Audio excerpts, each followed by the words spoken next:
আসসালামু আলাইকুম। আজকের ভিডিওতে আমি দেখাবো যে রসগোল্লা যখন ঘুমিয়ে থাকে তখন ওকে কতটা বেশি সুন্দর লাগে। মানে ওরা এত বেশি কিউট করে ঘুমায়। শুধু রসগোল্লা না, আমার সবগুলো বিড়ালি যখন ঘুমিয়ে থাকে এত মাসুম লাগে, এত বেশি কিউট লাগে যে আপনার সারাদিনের সম্পূর্ণ স্ট্রেসই দূর হয়ে যাবে ওদের দেখে।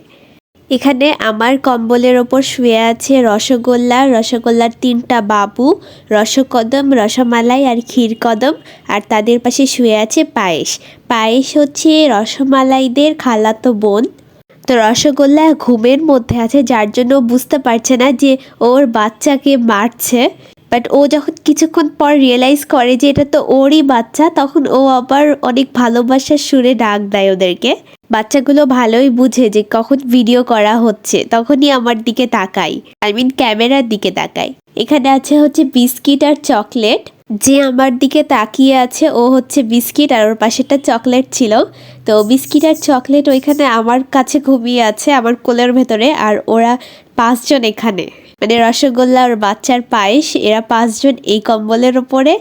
আর হচ্ছে চকলেট আর বিস্কিট আমার কাছে। এটা আবার আজকের সন্ধ্যার ভিডিও। তো রসগোল্লা বাচ্চাদেরকে কম্বলের মধ্যে নিয়ে একদম দুধ খাওয়াতে খাওয়াতে ঘুমাচ্ছে। আর এই সময় ওকে যত বেশি জ্বালানো হোক না কেন, ও কোনোভাবেই উঠবে না। তো ওকে এই সময় আদর করার মজাটাই আলাদা। আমি ওকে আবার একটু কম্বল দিয়ে দিয়েছি যেন ওর ঠান্ডা না লাগে। রসগোল্লা আর ওর বাচ্চাদের আমি সহজে খাটে উঠাই না, কারণ ওরা এখনও জায়গা মতো পিপটি করা শিখেনি, ছোট বাচ্চা তো। তাই হচ্ছে ওরা ভুলে যায় কোথায় পিপটি করতে হবে, আস্তে আস্তে শিখছে। তো হচ্ছে ঠান্ডার মধ্যে দেখছি কিছুদিন ধরে ওদের ঠান্ডা লেগে যাচ্ছে, হাঁচি করছে। তাই ওদের একটু একটু খাটে উঠাচ্ছি, কিন্তু সেই সময়টাও একটু নজরে নজরে রাখছি। কত সাধ্যতার পরে রসগোল্লা এই বাচ্চাগুলোকে পেয়েছে, ওদেরকে খুবই ভালোবাসে। আর এইদিকে রসগোল্লার পিছনে পুডিং এসে শুয়ে আছে। পুডিং আমাদের বাসার সব থেকে দুষ্টু একটা বাচ্চা। ও আমার নাকে কামড় দিয়ে নাকে খাম করে দিয়েছে। ওর সামনে একটু হাত নাড়ালেও একদম ধরে খামচিয়ে কামড়াই দিতে চাই। এই যে দেখেন, বলতে বলতেই ও হচ্ছে আমার হাত ধরে কামড়াচ্ছে। আর এত দুষ্টু, ওকে কোলে নিয়ে যদি একটু আদরও করি তাও ও চিল্লাবে। মানে দেখতে সুন্দর তো, তার জন্য একটু ভাবই আলাদা ওর। পুডিংয়ের সাথে রসগোল্লার ফ্যামিলির অতটা বনে না, তারপরেও পুডিং এসে এখানেই শুবে, কারণ ওর এখানে খুবই আরাম লাগে, কম্বলের ভিতরে একটু গরম গরম ভাবে শুতে পারে। পুডিং রসগোল্লা আর ওর বাচ্চাদের দেখলেই রেগে যায়, কিন্তু তারপরেও ওদেরকে দূর থেকে বসে বসে দেখে। ওদের দেখতে খুব মজাও পায়, ওই মাঝে মাঝে খেলেও, কারণ খেলার সময় যেহেতু পুডিং বড়, ও হচ্ছে ছোট বাচ্চাদের একটু থাপ্পড় টাপ্পড় মেরে দিতে পারে। আর পুডিংয়ের এটা খুবই ভালো লাগে। তো পুডিংয়ের এখানে ভিডিও করা যাবে না, যেই ক্যামেরা একটু ওর সামনে নিয়ে যাচ্ছে ও একদম ক্যামেরা চেপে ধরছে, ফোন চেপে ধরছে আর কি। কারণ ও এখন ঘুমাবে আর আমি ওর ভিডিও করছি, ওর পছন্দ হচ্ছে না, ও বিরক্ত বোধ করছে। কিন্তু আমি তো এখন ওর সাথে একটু মজা করব, খেলবো, তাই আমি ওকেও ঘুমাতে দিচ্ছি না।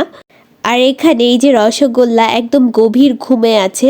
রসগোল্লাকে খাটের ওপরে কম্বলের ভেতরে শুইয়ে দিলে ও যে কি আরামে ঘুমায়, মানে একদম শান্তির একটা ঘুম দেয়। তো আমরা তো রাতের বেলা ঘুমানোর সময় রসগোল্লাকে নিতে পারি না, কারণ রাতের বেলা তো আমরা ঘুমিয়ে থাকবো, সেই সময় তো আর বাচ্চাদের উপর নজর রাখতে পারবো না। তো রসগোল্লাকে আমাদের খাটের পাশে একটা কার্টুনের ভেতরে সোয়েটার দিয়ে একটা হচ্ছে বিছানা করে দিয়েছি, কিন্তু রসগোল্লা ওখানে শুতে পারে না, কারণ ওই বিছানার ভেতরে বাচ্চারা পিপটি করে দেয়, তখন রসগোল্লাকে ওই জায়গাতেই শুতে হয় আর কি, বাধ্য হয়ে। তাই ও সারা রাত ভালো মতো ঘুমাতে পারে না। বাট সকালে ঘুম থেকে আমরা ওঠার পরে বাচ্চাগুলোকে খাটের ওপর উঠিয়ে দিই, তখন ওরা ঘুমায়। তো এই সময় আমি আজকে বিকালে ঘুম থেকে উঠেছি, তখন দেখি যে আমার কম্বলের উপর একদমই সবাই শুয়ে আছে, তো কম্বল উঠানো হয়নি। তো রসগোল্লা হচ্ছে ঘুম থেকে উঠে এরকম হাত ফেলায়ে নজরদারি করছে, ভালো মতো মনোযোগ দিয়ে শোনার চেষ্টা করছে, কারণ বাইরে কুকুর বা বিড়ালের শব্দ হয়েছে। আর ও এরকম কুকুর বা বিড়ালের শব্দ হলেই, যতই গভীর ঘুমে থাকো, ঘুম থেকে উঠে ভালো করে মনোযোগ দিয়ে শুনবে। আরও খাটের ওপর বসে থেকে থেকেই গজরাবে, ভয় দেখাবে ওদেরকে। মানে খুবই কিউট কাজ কাম করে রসগোল্লা। দেখেন ও ঘুমে টলছে, ওর চোখ বন্ধ হয়ে যাচ্ছে, তারপরেও ওর বাচ্চাদের প্রোটেক্ট করার জন্য ওইখান থেকেই শুনছে মনোযোগ দিয়ে যে কিসের শব্দ, আমার বাচ্চাদের কেউ কিছু করবে নাকি, হামলা হবে নাকি আমার বাচ্চাদের ওপরে। তাই ও এরকম মনোযোগ দিয়ে শুনছে। শব্দ শেষ হয়ে যাওয়ার পরে আবার সবাই মিলে ঘুমাইছে। ও ওরা মোস্ট অফ দ্য টাইম ঘুমিয়েই থাকে। খাওয়ার সময় উঠে খাওয়া দাওয়া করে একটু খেলাধুলা করে দিয়ে আবার ঘুমিয়ে যায়। তো আমি এই সময় বসে থেকে থেকে যতবার দেখছি রসগোল্লা একটু কিউট ফেস করছে, আমি ভিডিও করছি খালি। আমার রসগোল্লা একদম গুলু গুলু ছোট বাবু একটা। ওকে আমার দেখে মনেই হয় না যে ও 3 বাচ্চার মা, মনে হয় যে ও একদমই আমাদের সেই ছোট্ট রসগোল্লা গুলু গুলু, যে সারাদিন আমাদের কোলের মধ্যে ঘুমিয়ে থাকতো। সারাদিন ওকে আদর করতে হবে, মনে হয় যে ও এরকম রসগোল্লাই আছে, একদম একটা টেডি বিয়ারের মতো। মাশাআল্লাহ, ওর নজর না লেগে যায়। থ্যাঙ্কস ফর ওয়াচিং, আল্লাহ হাফেজ।